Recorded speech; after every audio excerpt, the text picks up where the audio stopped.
Bonjour à tous, donc je vais vous parler aujourd'hui de cette étude que nous avons menée dans le service et qui s'intitule donc les effets respectifs de la toilette de jour et de nuit chez les patients intubés sédatés.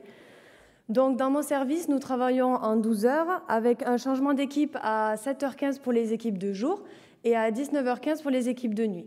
Donc les toilettes sont réalisées la journée si le patient est non sédaté ou RASS -2 ou supérieur. Et donc les toilettes sont réalisées la nuit si le patient est sédaté et RASS inférieur à -2. Les toilettes sont réalisées la nuit pour des facilités d'organisation. Nous nous sommes donc demandé si ces toilettes nocturnes ne risquaient pas d'augmenter la survenue d'événements indésirables, mais aussi d'entraîner un réveil pour le patient. Donc, comme on le sait, les patients de réanimation dorment peu et mal. Et il est important de noter que les patients sédatés ne sont pas proprement parlé endormis. Donc il a été prouvé que chez la quasi-totalité des patients intubés sédatés, quasiment aucun ne montrait de figure typique d'un sommeil normal. Seulement des atypies de plusieurs types occupaient la majorité de leur nuit.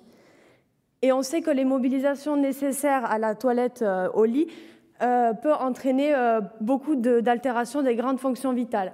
Donc une altération prolongée de ces fonctions vitales peut nécessiter l'intervention d'un médecin qui sera peut-être très rapide la journée lorsque plusieurs médecins sont présents, mais plus longue la nuit lorsque un seul médecin est de garde et est occupé ailleurs dans l'hôpital. Nous avons donc enregistré 192 toilettes et inclus 21 patients, 95 toilettes de jour, 97 toilettes de nuit. 50% de ces toilettes ont conduit à au moins un effet indésirable. 35%, donc le plus fréquent, c'était les événements respiratoires. Ensuite, les événements hémodynamiques, 11%. Et pour finir, les événements neurologiques, 6%. Là, on voyait une modification significative de la température corporelle après les toilettes de jour comme de nuit, mais aussi un appel aux médecins qui était beaucoup plus fréquent la nuit que la journée. 15% de nuit, 3% de jour. Et enfin, on voyait une augmentation du score de RASS seulement après les toilettes de nuit.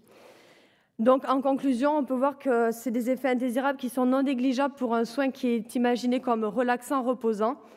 Des connexions, une relation température-sommeil qui reste à étudier avec les modifications qu'on a pu montrer. Et enfin, on a pu relever une preuve indirecte de modification de la conscience avec l'augmentation du score de RASS. Certaines de ces modifications peuvent donc correspondre à un réveil du patient réellement endormi.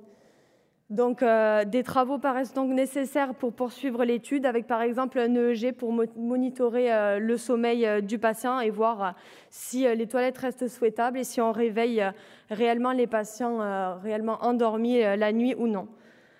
Voilà, merci à tous pour votre écoute attentive et merci aux équipes de Béclair pour toute la disponibilité pour lesquelles ils ont montré. Merci.